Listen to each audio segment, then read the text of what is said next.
मात्र 3 महीने के छोटे समय काल में मंगल ग्रह पर भेजे गए परसेवरेंस रोवर ने करीब 70,000 तस्वीरें, बहुत सारी ऑडियो रिकॉर्डिंग और 4 वीडियोस कैप्चर किए।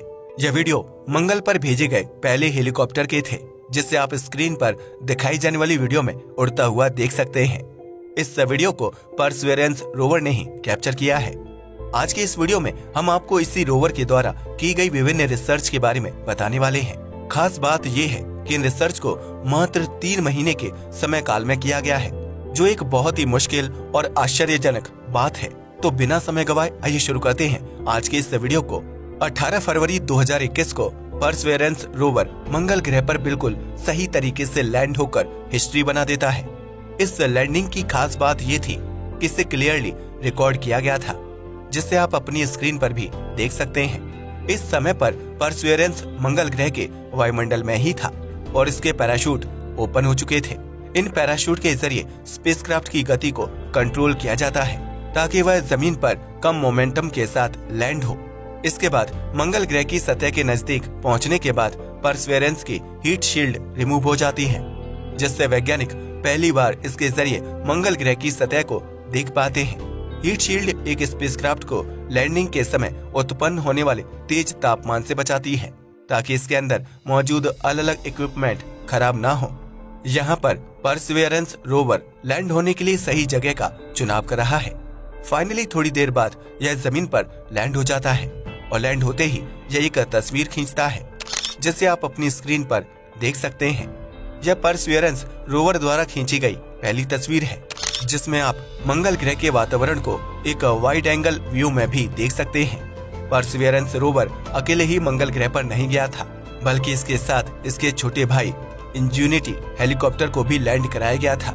आने वाले कुछ दिनों के लिए वैज्ञानिक धीरे धीरे इस स्पेसक्राफ्ट को फंक्शन कराना शुरू करते हैं। सबसे पहले आसपास के एरिया का मुआयना किया जाता है और रोवर को बाहर निकाला जाता है। आपकी जानकारी के लिए बता दूं कि परसेवरेंस रोवर को जेज़ेरो क्रेटर नाम के एक एरिया में लैंड कराया गया था। वैज्ञानिक ऐसा बताते हैं कि एक समय पर यह रिवर डेल्टा हुआ करता था, जो मंगल ग्रह पर पानी के सूखने के बाद एक गड्ढा बनकर रह गया है। यहाँ पर स्पेसक्राफ्ट को लैंड कराने के पीछे वैज्ञानिकों का एक स्पेशल मकसद है, और वो है मंगल ग्रह की वाटर हिस्ट्री के बारे में पता लगाना। मंगल ग्रह पर एक समय पर पानी मौजूद हुआ करता था। ये बात तो क्यूरियोसिटी रोवर ने पक्की कर दी थी, लेकिन उस पानी के बारे में और ज्यादा जानने के लिए वैज्ञानिकों ने परसेवरेंस मिशन को अंजाम दिया। रोवर को पूरी तरीके से सेट करने के बाद वैज्ञानिक इसे फंक्शन कराने लगते हैं। 20 फरवरी 2021 को यह मंगल ग्रह की पहली ऑडियो रिकॉर्डिंग भेजता है, जिसे आप अभी सुन सकते हैं।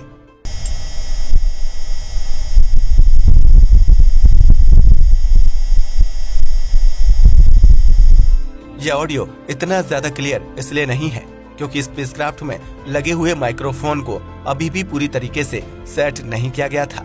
यही कारण है कि आपको मंगल ग्रह के वातावरण से ज्यादा लैंडर और रोवर की ही आवाज सुनाई दे रही है। इसके बाद वैज्ञानिकों ने इस ऑडियो रिकॉर्डिंग को एडिट करके रोवर एंड लैंडर की आवाज को मफल कर दिया, यानी उन्हें धीमा कर दिया। इसके बाद की रिकॉर्डिंग में आप मंगल ग्रह पर चलने वाली हवाओं को क्लियर रूप से सुन सकते हैं।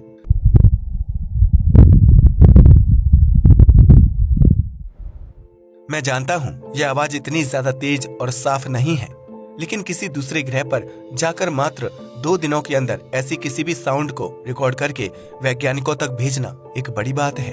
आने वाले बहुत सारे दिनों तक परसेवरेंस अपनी और अपने वातावरण की तस्वीरें खींचता रहता है। इनमें से एक बहुत ही महत्वपूर्ण और फेमस तस्वीर है मंगल ग्रह पर भेजी गई इन स्पेसक्राफ्ट की फैमिली की। आपको जानकर हैरानी होगी कि मंगल ग्रह इकलौता ऐसा ग्रह है जिस पर 50 से भी ज्यादा मिशंस किए जा चुके हैं। इनमें से कुछ बहुत ही ज्यादा सक्सेसफुल रहे हैं और उन्हें ही आप परसेवरेंस के ऊपर छपा हुआ देख सकते हैं।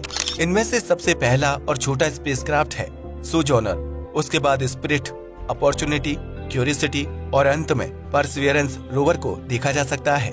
इन सभी रोवर ने मंगल ग्रह के रहस्यों से पर्दा उठाने में वैज्ञानिकों की मदद की है। जैसे जैसे लैंडर्स की यह जनरेशन आगे बढ़ती गई, वैसे वैसे उसमें यूज की जाने वाली टेक्नोलॉजी और उनका आउटपुट भी बढ़ता गया। इनमें से अपॉर्चुनिटी, क्यूरियोसिटी एंड परसेवरेंस को सबसे प्रमुख लैंडर्स माना जाता है। क्यूरियोसिटी रोवर की वजह से ही 2012 में वैज्ञानिक यह 100% निश्चित होकर बता पाए थे कि एक समय पर मंगल ग्रह पर भी पानी भरा रहता था। इस तस्वीर में आप परसिवरेंस के ऊपर एक और ऑब्जेक्ट को देख पा रहे होंगे और वह कुछ और नहीं बल्कि इसका छोटा सा हेलीकॉप्टर है। 21 फरवरी को परसिवरेंस रोवर मंगल ग्रह की यह पैनोरामिक तस्वीर लेता है जिसमें जेज़ेरो क्रेटर के बहुत बड़े एरिया को देखा जा सकता है। वैज्ञानिक बताते हैं कि उनका मुख्य मकसद सिर्फ पानी ढूंढना ही नहीं बल्कि जीवन ढूंढना भी है। पानी मौजूद होने की वजह से ऐसा भी हो सकता है कि पास्ट में मंगल ग्रह पर लाइफ भी मौजूद रही हो जो पानी के जाने के साथ साथ विलुप्त हो गई। इसी चीज की खोज करने के लिए स्पेसक्राफ्ट को मंगल ग्रह के जेज़ेरो क्रेटर में लैंड कराया गया था। चौथे दिन पर परसिवरेंस इस तस्वीर को दिखाता है जिसमें आप जेज़ेरो के एक बहुत ही अलग तरह के एरिया को देख सकते हैं। यह तस्वीर भले ही आपको बहुत पास की लग रही हो लेकिन इस फोटो में दिखाई दे रही लोकेशन असल में लैंडर से 2.5 किलोमीटर की दूरी पर मौजूद है। इसकी हाइट करीब 10 मीटर है और वैज्ञानिक इसे कोडियक नाम से बुलाते हैं। यह इसी क्रेटर का एक हिस्सा है जहां पर बहुत बड़े पत्थर मौजूद हैं। परसिवरेंस रोवर को वैज्ञानिकों ने इस तरीके से डिजाइन किया है कि इसे वह सैंपल कलेक्शन के लिए भी इस्तेमाल कर सकते हैं। जब यह मिशन अपने एंड स्टेज पर होगा और वैज्ञानिक अपनी रिसर्च को पूरी तरीके से खत्म कर चुके होंगे तब इसके द्वारा कलेक्ट किए गए सैंपल पृथ्वी पर मंगा लिए जाएंगे। इन सैंपल को स्टडी करने के बाद वैज्ञानिक मंगल ग्रह की सतह और वातावरण के बारे में और भी ज्यादा जानकारी इकट्ठा कर पाएंगे। सिर्फ इतना ही नहीं, आपको जानकर हैरानी होगी कि मात्र पत्थरों की जांच करने से ही वैज्ञानिक ग्रह की पूरी हिस्ट्री निकाल लेते हैं। जब इस रिसर्च को दूसरी रिसर्चर्स से कंबाइन किया जाएगा तो हमें मंगल ग्रह के पास्ट को समझने में और भी ज्यादा आसानी होगी। सब कुछ सेटअप करने के बाद अब बारी आती है रोवर को चलाने की और उसे मंगल ग्रह के अलग अलग स्थानों पर ले जाने की। स्क्रीन पर दिखाई जाने वाली वीडियो में आप इस स्पेसक्राफ्ट को अपनी आर्म्स सेट करते हुए देख सकते हैं। सब कुछ सेटअप करने के बाद वैज्ञानिक मंगल ग्रह के किसी एक पत्थर को लेजर जैप करने का प्लान बनाते हैं। लेजर जैपिंग एक ऐसी तकनीकी होती है जिसके जरिए वैज्ञानिक एक इंस्ट्रूमेंट के जरिए पत्थर पर लेजर बीम पॉइंट करते हैं और उससे पत्थर को धीरे धीरे डिस्ट्रॉय करते हैं। इस पूरे प्रोसेस में वैज्ञानिक यह जानने की कोशिश करते हैं कि वह पत्थर किन कंपाउंड से बना हुआ है और वह कंपाउंड आखिर उस एरिया में आए कहां से होंगे। परसिवरेंस के जरिए वैज्ञानिक स्क्रीन पर दिखाए जाने वाले पत्थर की लेजर जैपिंग करते हैं। वैज्ञानिकों ने इस पत्थर को इसलिए चूज किया क्योंकि यह परसिवरेंस के बहुत नजदीक था और साथ ही में इसका साइज भी नॉर्मल पत्थरों से काफी बड़ा था। इसके बाद परसिवरेंस में लगा हुआ कैमरा इस पत्थर की क्लोज तस्वीरें लेता है और इसमें लगा हुआ माइक्रोफोन लेजर जैपिंग की साउंड को रिकॉर्ड करता है। इसमें आपको 30 बार लेजर शूट होने की आवाज सुनाई देगी क्योंकि इनकी फ्रीक्वेंसी एक दूसरे से अलग है, इसलिए शायद आपको इनमें से कुछ लेजर जैपिंग तेज सुनाई दे और कुछ धीमे। 3 मार्च 2021 को फाइनली परसिवरेंस रोवर अपने पहियों को सेट करने की एक वीडियो भेजता है। सिर्फ इतना ही नहीं, उसी दिन वह पहली बार मंगल ग्रह पर कुछ डिस्टेंस को कवर करता है। 33 मिनट तक चलने के बाद यह रोवर एक जगह स्टॉप हो जाता है और अपने टायर्स के निशानों की तस्वीर खींचता है जिसे आप अपनी स्क्रीन पर देख सकते हैं। इस रोवर के पहिए मेटल से बने हुए हैं और जब भी यह मंगल ग्रह की सतह पर चलता है तो बहुत तीखी आवाज क्रिएट होती है जिसे वैज्ञानिकों ने रिकॉर्ड भी किया है। रोवर को सही तरीके से सेटअप एंड टेस्ट करने के बाद बारी आती है इस मिशन के सबसे मुख्य पार्ट को अंजाम देने की। अब वैज्ञानिक परसिवरेंस के हेलीकॉप्टर यानी इंजीनियरिटी को लॉन्च करने का प्लान बनाते हैं। यह एक ऐसा प्रोसेस था जिसे रिवर्स नहीं किया जा सकता था। हेलीकॉप्टर के लॉन्च में एक बार भी गलती होने पर यह पूरा हेलीकॉप्टर बर्बाद हो जाता और वैज्ञानिकों का मंगल ग्रह पर उड़कर रिसर्च करने का सपना बस सपना ही रह जाता। इस हेलीकॉप्टर को लॉन्च करने के लिए वैज्ञानिक वेन जाइल ओवरलुक नाम के एक एरिया से कुछ मीटर दूर के एरिया को सिलेक्ट करते हैं। वेन जाइल में परसिवरेंस रोवर इस हेलीकॉप्टर की लॉन्च को रिकॉर्ड करने के लिए पार्क था।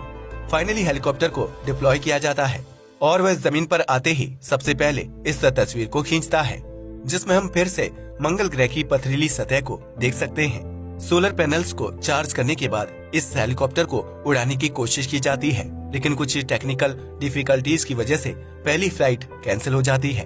वैज्ञानिक कोई भी निर्णय जल्दबाजी में नहीं लेना चाहते थे क्योंकि जैसा कि मैंने आपको पहले ही बताया कि एक गलती पूरे मिशन को अनसक्सेसफुल बना सकती थी। नासा के वैज्ञानिक इस हेलीकॉप्टर के इंस्ट्रूमेंट को रीचेक करके इसे उड़ान भरने के काबिल बनाते हैं। जब तक वैज्ञानिक इस हेलीकॉप्टर को सही कर रहे थे, उस समय में परसिवियरेंस टाइम पास के लिए अपने आसपास के एरिया की तस्वीरें खींचने लगता है। इन तस्वीरों के जरिए वह यह पता लगाने की कोशिश करता है कि आसपास मौजूद पत्थर पानी के बहाव की वजह से बने हैं या फिर किसी वोल्केनिक इरप्शन की वजह से। इन सब चीजों की तस्वीरें खींचने के बाद वह हेलीकॉप्टर की एक क्लोज तस्वीर खींचता है, जिसमें हम इसके सोलर पैनल्स को भी देख सकते हैं। सोलर पैनल्स के साथ साथ हमें इस तस्वीर में हेलीकॉप्टर के ऊपर जमी हुई धूल भी दिखाई दे रही है, जो कई बार इंस्ट्रूमेंट को पूरी तरीके से डिस्ट्रॉय भी कर देती है। हालांकि इंजीनियरिटी को ऐसी मामूली चीजों से कोई भी दिक्कत नहीं होने वाली थी। इंजीनियरिटी पर इन्वेस्टिगेशन करने के बाद वैज्ञानिकों को यह पता चलता है कि इसके सॉफ्टवेयर में ही कोई दिक्कत थी। इस दिक्कत को सुलझाने के बाद वैज्ञानिक फिर से एक विंग स्पिन टेस्ट लेते हैं, जिसमें यह पता लगाया जाता है कि हेलीकॉप्टर के पंख सही तरीके से काम कर रहे हैं या नहीं।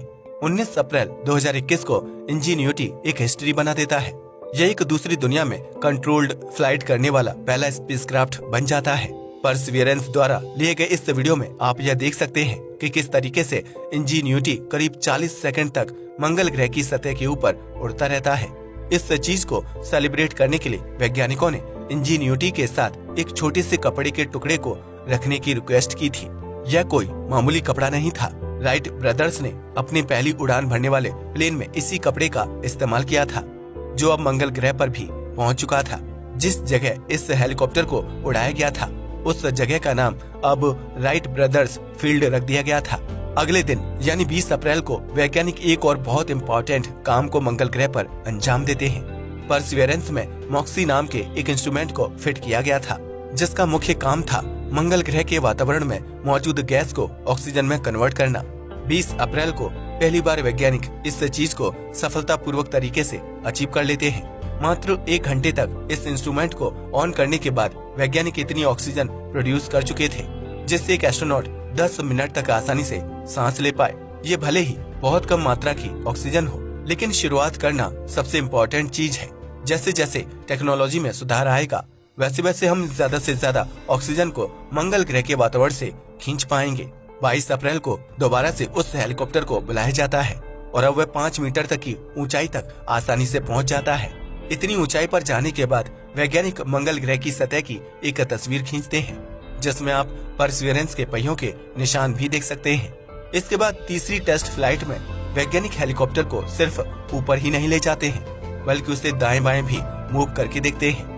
परसिवियरेंस द्वारा कैप्चर किए गए इस वीडियो में आप देख सकते हैं कि यह हेलीकॉप्टर कैसे एक जगह से दूसरी जगह घूम फिर रहा है। वैज्ञानिक ऐसी चीज को बहुत कंट्रोल्ड तरीके से करते हैं, क्योंकि किसी दूसरे ग्रह के वातावरण में किसी चीज को उड़ाना बहुत ही कठिन बात होती है। तीसरी फ्लाइट के दौरान भी यह हेलीकॉप्टर एक तस्वीर खींचता है, जिसमें आप परसिवियरेंस रोवर को भी देख सकते हैं। यह टॉप लेफ्ट कॉर्नर में आपको दिखाई देगा। जब हेलीकॉप्टर अपनी उड़ान भर रहा था, तब परसिवियरेंस एक जगह खड़े होकर सेंटा क्रूज नाम के इस पहाड़ को एनालाइज कर रहा था। तस्वीर में भले ही यह पहाड़ बहुत नजदीक दिखाई दे, लेकिन यह असल में रोवर से 2.5 किलोमीटर की दूरी पर मौजूद है। यह पहाड़ असल में जेज़ेरो क्रेटर के अंदर ही आता है। अगर आप ध्यान से देखें तो पहाड़ के पीछे आपको क्षितिज पर इस क्रेटर की बाउंड्री भी साफ रूप से दिखाई देगी। आपकी जानकारी के लिए बता दूं कि क्रेटर एक ऐसे गड्ढे को कहते हैं जो किसी चीज के टकराने की वजह से बना हो। सौरमंडल के शुरुआती समय में बहुत सारे पत्थर अलग अलग ग्रहों से आकर टकराते थे, जिससे बहुत विशाल गड्ढे बनते थे। यह गड्ढे आज भी हमें ग्रहों की सतह पर देखने को मिलते हैं और इन्हें ही क्रेटर्स कहकर बुलाया जाता है। 30 अप्रैल 2021 को यह हेलीकॉप्टर अपनी चौथी फ्लाइट लेता है। इसे परसिवियरेंस द्वारा रिकॉर्ड भी किया जाता है और खास बात ये है कि इसमें आप हेलीकॉप्टर के उड़ने की आवाज को भी साफ रूप से सुन सकते हैं। इस दिन यह हेलीकॉप्टर 266 मीटर की एक राउंड ट्रिप लेता है, जिससे इसके डायरेक्शन कंट्रोल टेस्ट हो जाते हैं। इस साउंड को परसिवियरेंस में लगे हुए एक माइक्रोफोन द्वारा कैप्चर किया गया था। यह माइक्रोफोन भी सुपर कैम नाम के एक इंस्ट्रूमेंट में लगा हुआ था। इसी इंस्ट्रूमेंट के जरिए वैज्ञानिक लेजर जैपिंग को करने में सक्षम हो पाए थे। अभी तक इस हेलीकॉप्टर को उसी जगह लैंड कराया जा रहा था जहां से यह उड़ान भर रहा था। ऐसा इसलिए था क्योंकि वैज्ञानिक किसी भी रैंडम लोकेशन को सिलेक्ट करके उस पर लैंडिंग नहीं कर सकते थे। उस लैंडिंग साइट पर ज्यादा पत्थर होने की वजह से इंजीन्यूटी क्रैश भी हो सकता था। लेकिन चौथी फ्लाइट के दौरान वैज्ञानिक एक और लैंडिंग लोकेशन को डिटेक्ट कर लेते हैं और यह प्लान करते हैं कि अगली फ्लाइट के दौरान हेलीकॉप्टर को वहीं पर लैंड कराया जाएगा। सब कुछ प्लान के मुताबिक ही जाता है और 5वीं फ्लाइट में इंजीन्यूटी की लैंडिंग साइट को टेक ऑफ साइट से अलग कर दिया जाता है। इस वीडियो में आप हेलीकॉप्टर की उड़ान के साथ साथ एक डस्ट डेविल को भी फॉर्म होता हुआ देख सकते हैं। वैज्ञानिक अभी भी इस बात को लेकर निश्चित नहीं है कि इसकी फॉर्मेशन हेलीकॉप्टर ने की थी या फिर यह मंगल ग्रह पर अपने आप ही बन गया था। हालांकि वैज्ञानिक इन डस्ट डेविल से हेलीकॉप्टर को काफी बचा कर रखते हैं, क्योंकि इससे हेलीकॉप्टर क्रैश भी हो सकता है। सिर्फ इतना ही नहीं, कई बार यह छोटे तूफान इतनी ज्यादा ताकतवर होते हैं कि यह हेलीकॉप्टर को अपने साथ फंसाकर कहीं दूर की लोकेशन पर भी क्रैश करा सकते हैं। ऐसे में हेलीकॉप्टर को रिकवर करना और उस पर कंट्रोल जमाना वैज्ञानिकों के लिए बहुत कठिन हो सकता है। इंजीन्यूटी ने अपनी नई लैंडिंग साइट की भी तस्वीर को कैमरे में कैप्चर किया था, जिसे आप अपनी स्क्रीन पर देख सकते हैं। 10 मई को परसिवियरेंस वॉटसन नाम के एक इंस्ट्रूमेंट का इस्तेमाल करते हुए इस पत्थर की एक क्लोजअप तस्वीर को खींचता है। वैज्ञानिकों की टीम अभी भी यह जानने की कोशिश कर रही है कि इस पत्थर को पानी द्वारा फॉर्म किया गया है या नहीं। ये थे परसिवियरेंस रोवर के पहले 3 महीने। इसमें वह काफी अहम कदम लेता है और कुछ इम्पोर्टेंट तस्वीरें भी खींचता है। इसके बाद भी इस मशीन के जरिए वैज्ञानिकों को मंगल ग्रह के बारे में बहुत सारी जानकारी हासिल हुई है। इसके बारे में हम किसी और वीडियो में चर्चा करेंगे। आज के वीडियो के लिए बस इतना ही। धन्यवाद।